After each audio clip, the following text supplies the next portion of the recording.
Hey, be honest. How many times have you checked your phone today? Once? Twice?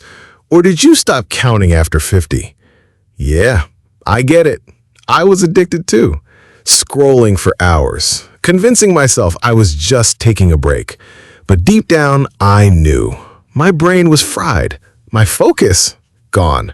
My motivation, missing in action. Then came the wake-up call.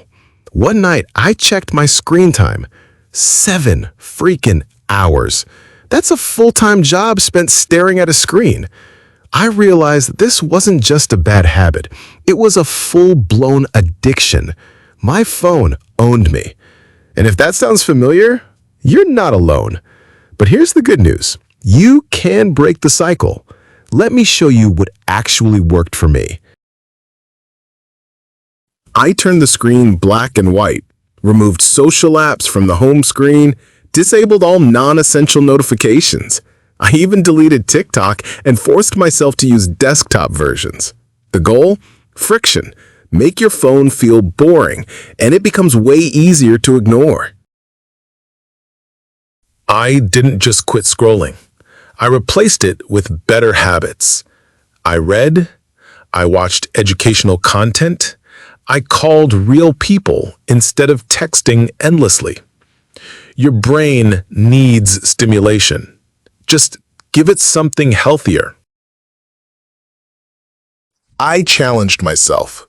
No mindless scrolling for 30 days. The first week, brutal. But after 2 weeks, my focus returned. I slept better, I felt clearer, calmer, happier. By day 30, I wasn't even tempted. My brain had reset. Your phone is a tool, but if you're not careful, it becomes your master. Control it, or it will control you. Try this. For the next 24 hours, track your screen time. I promise it'll shock you. And if you're ready to take your life back, start small, but start now. You got this.